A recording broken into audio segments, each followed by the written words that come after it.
How Ukraine is using drones to make Russia pay. At the time of the Russian invasion on February 24, the Ukrainians had few TB2 Turkish-made drones, and it was expected that the Russian air defenses would sweep them quickly from the skies. That, like other intelligence, was off the mark.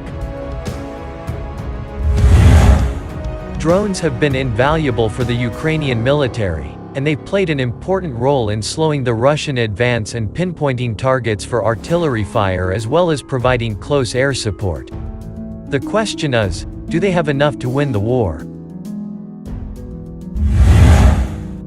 Just before the Russian invasion started, Russian-backed separatists in the Donetsk People's Republic, in a deception operation, claimed to have shot down a Ukrainian drone with Nazi markings on it.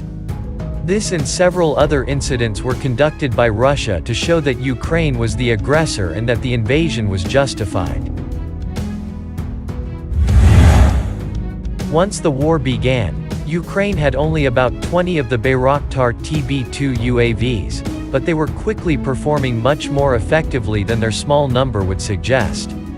They were used very effectively against Russian armored columns that, due to a mild winter, were road-bound and easy targets for the drones overflying the columns.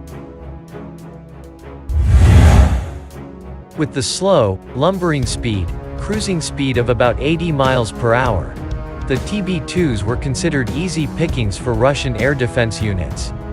But that hasn't happened, which has been a major surprise to military analysts.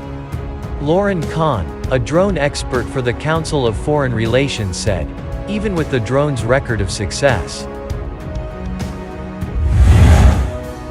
everyone expected that, once they really faced the full gamut of Russian defenses, they would stand no chance." She added that the continued success of the drones is really raising questions about the Russians' capabilities. In fact, the opposite has been in effect. The Ukrainian air defenses have been more effective at shooting down Russian aircraft than the Russians have been at bringing down Ukrainian manned and unmanned aircraft. Part of the reason for this was the Russians' overconfidence, which bordered on arrogance in their superiority. The Russians believed that the war would be over in short order and that their forces would quickly sweep the Ukrainians aside.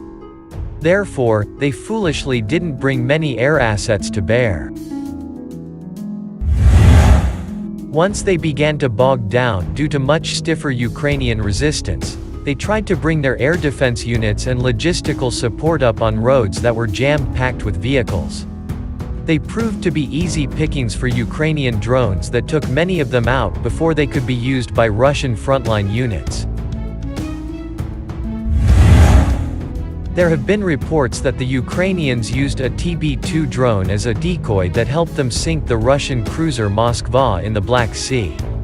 It appears that the TB2 was used as a spotter to help target the Moskva with Neptune anti-ship missiles. Both sides are also using commercial off-the-shelf drones for use in surveillance and intelligence gathering.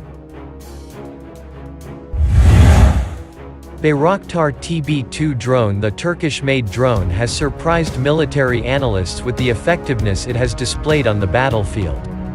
The TB2 is most effective against unarmored vehicles, enemy troop concentrations, and tanks. Phoenix Ghost tactical unmanned aerial systems. Initially, the drone was reported to have been developed by the Air Force in response, specifically, to Ukrainian requirements. However, Pentagon Press Secretary John Kirby denied that theory, stating that the Phoenix Ghost was developed before Russia's invasion of Ukraine. It was developed for a set of requirements that very closely match what the Ukrainians need right now in Donbass, he said. The Phoenix Ghost is designed for tactical operations, Kirby said. In other words, largely but not exclusively to attack targets. It, like almost all unmanned aerial systems, of course, has optics. So it can also be used to give you a sight picture of what it's seeing, of course, but its principal focus is to attack.